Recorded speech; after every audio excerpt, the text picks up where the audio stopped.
Tu es libre. Jean chapitre 8 verset 36. Si donc le Fils vous libère, vous serez réellement libre.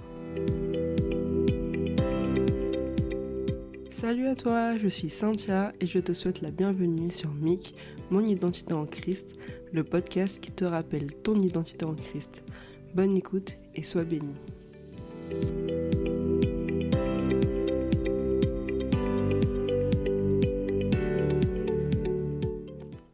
Il y a tellement d'histoires que je pourrais raconter à propos de la liberté. Après, ce sont pas mes histoires, mais c'est l'histoire de l'humanité. Je sais pas si tu vois de quelle histoire je parle. Genre la fin de l'apartheid en Afrique du Sud, ou la chute du mur de Berlin. Enfin bref, ce sont des grandes histoires que tu apprends à l'école. Et ces histoires ont un point commun. Il y a un peuple qui a été victime d'oppression pendant une période donnée. Et au bout d'un moment, stop, en fait. C'est fini la domination, l'esclavage. Les gens ont le droit de vivre et d'avoir leur liberté. Et surtout de vivre comme tous les autres, donc que tous soient égaux.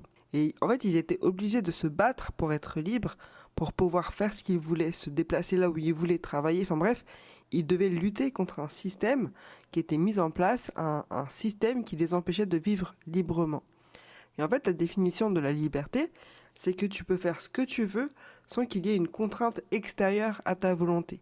Donc on peut parler de liberté de penser, tu penses ce que tu veux, tu peux exprimer tes opinions comme bon te semble, tu fais ce que tu veux et vivre selon tes propres valeurs sans qu'il y ait quelqu'un qui t'empêche de dire ou faire quelque chose. Et aujourd'hui on vit dans un monde, pas dans tout le monde malheureusement, mais dans un monde où tu vis une liberté. Tu peux faire ce que tu veux, croire en ce que tu veux, travailler où tu veux, enfin bref, il y a de la liberté. Après il y a des limites à cette liberté bien sûr, il y a des lois, mais il y a quand même de la liberté. Et je crois même que il y a trop de liberté, tellement que finalement, il y a un relâchement. Et à force d'être libre, il n'y a plus de respect de valeurs et même de certaines lois. Et ils excusent cette liberté par le droit d'être libre, justement. Ils parlent de liberté d'expression, liberté de penser, etc. Enfin bref, ça devient un cercle vicieux. Mais du coup, comment en tant que chrétien tu peux agir face à toutes ces formes de liberté ? Comment tu dois vivre cette liberté et surtout, que veut dire la liberté en Jésus ?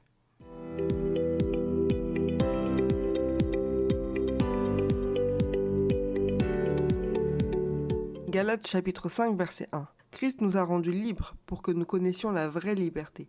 C'est pourquoi tenez bon et ne vous mettez pas à nouveau sous le joug de l'esclavage. J'écoutais la chanson de Dena Moana qui disait « Le Christ nous a affranchis pour la liberté. Nous sommes libres pour la vraie liberté. » Et c'est vrai que j'entends souvent dire qu'on vit une vraie liberté en Jésus. Et j'ai voulu pousser la réflexion pour comprendre de quelle liberté on parle. Parce que dans la vie de tous les jours, on est libre, non ? Comme je viens de le dire à l'instant, tu peux dire ce que tu veux, faire ce que tu veux, etc. Mais la Bible nous parle de la vraie liberté. Jésus est mort à la croix pour toi. Et depuis que tu as accepté qu'il t'a sauvé, tu es libre. Et en fait, son sang qui a été versé a symboliquement lavé tes péchés. Et en étant débarrassé de tes péchés, de tes maladies, de tes fardeaux, tu as été rendu libre de tes péchés. Et c'est de ça que Jésus t'a libéré, de tes péchés. Tant que tu n'as pas choisi de vivre avec Jésus, tant que tu n'as pas accepté qu'il t'a sauvé, mais aussi que Jésus est ton Seigneur, tu es séparé de Dieu. Et la Bible dit que tu ne peux pas servir 2 maîtres à la fois. Donc en gros, si tu ne choisis pas Jésus comme ton Seigneur, tu n'es pas dans la team de Dieu. Le péché, c'est une rupture dans ta relation avec Dieu. En gros, tu te rebelles contre son amour, tu refuses de te soumettre entièrement à sa volonté. Et ce verset nous parle de joug de l'esclavage. Et un joug, en fait, je ne sais pas si tu arrives à visualiser les bœufs quand ils travaillaient à l'époque dans les champs. Après, peut-être que dans certains pays, ils utilisent encore les animaux dans les champs aujourd'hui. Mais en tout cas, dans les pays occidentaux, les animaux sont remplacés par des machines. Et en fait, c'était pour labourer la terre. En tout cas, le joug, c'était une pièce en bois qu'ils mettaient sur la tête de ces animaux. Et franchement, quand j'ai vu un joug, j'avoue, ça m'a fait mal au cœur. Il y a certaines pièces où tu as comme un antivol de vélo en ferraille. Je sais pas si tu vois la forme de U, sauf que là c'est en bois et que du coup tu mets autour de la tête de l'animal.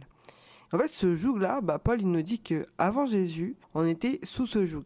Donc imagine en gros que c'est ta tête qui était dans cette forme d'antivol pour vélo et que c'était le péché qui régnait sur toi.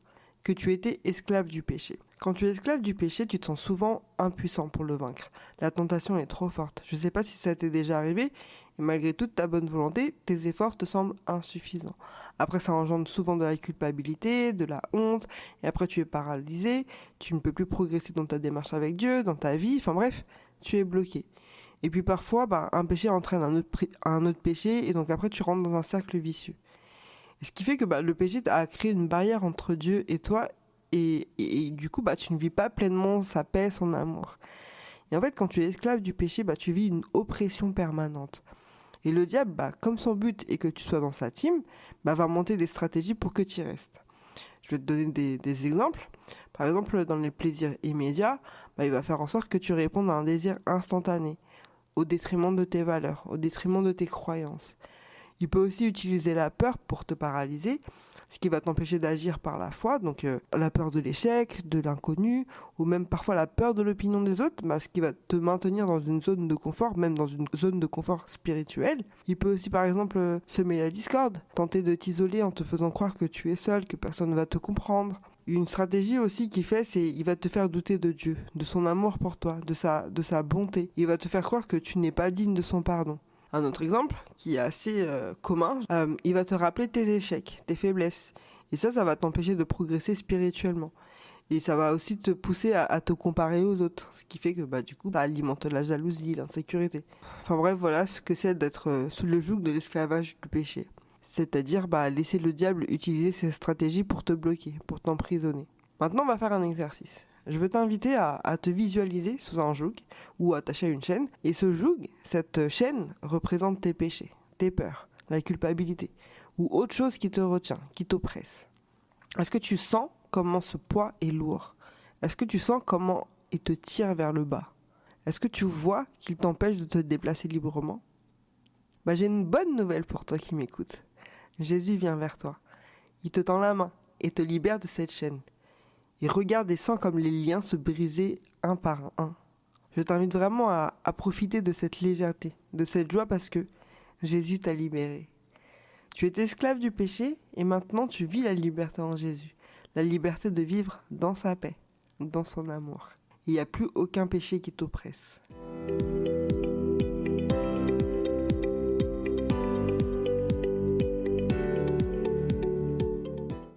Exode chapitre 10 verset 3. Moïse et Aaron allèrent vers Pharaon et lui dirent : Ainsi parle l'Éternel, le Dieu des Hébreux. Jusqu'à quand refuseras-tu de t'humilier devant moi ? Laisse aller mon peuple, afin qu'il me serve. L'oppression des Égyptiens sur les Israélites était partie du principe que les Israélites faisaient ce que Dieu leur avait demandé, c'est-à-dire ils se sont reproduits et se sont multipliés. Donc pour les Égyptiens qui peut-être n'avaient pas cette note d'information, ils avaient un regard extérieur et donc pour eux ils devenaient trop nombreux et donc dangereux.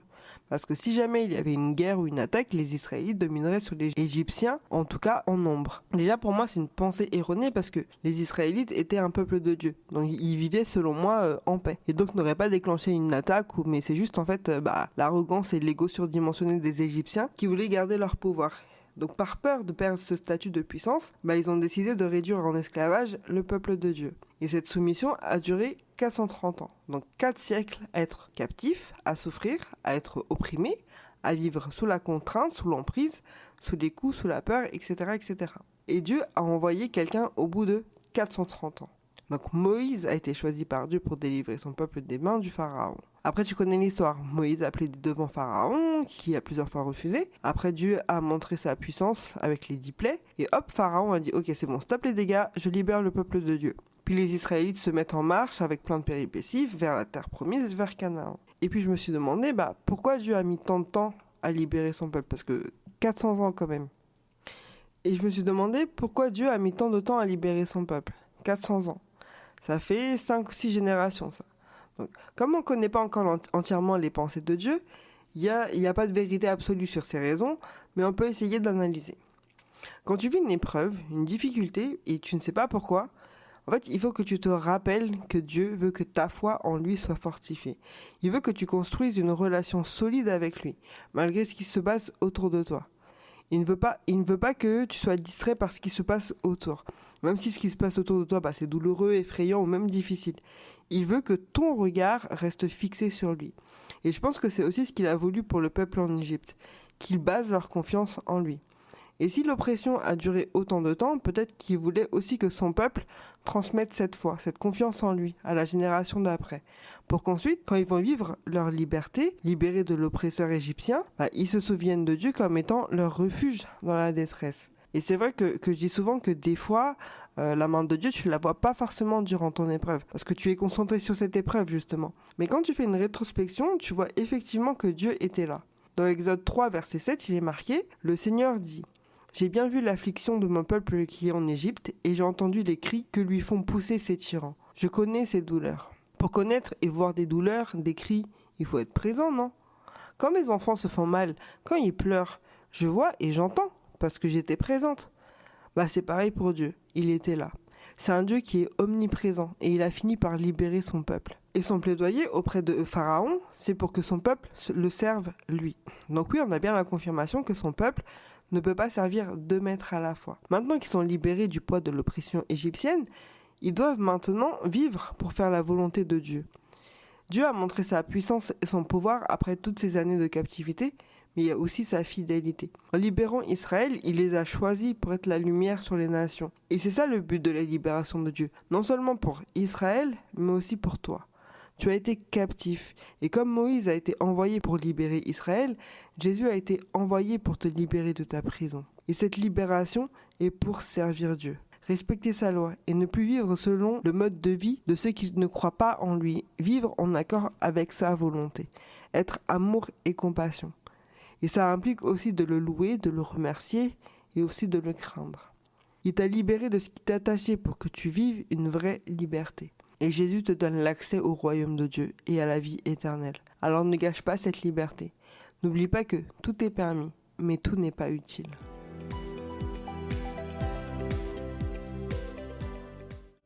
Merci pour ton écoute. J'espère que le contenu t'a encouragé et édifié. N'oublie jamais ta valeur et ton potentiel. Je te donne rendez-vous au prochain podcast pour savoir ce que Dieu dit de toi. Si tu veux me soutenir, aime ce podcast et n'hésite pas à me suivre pour être le premier à découvrir chaque épisode. Sois béni et sois une source de bénédiction en partageant ce podcast. À bientôt!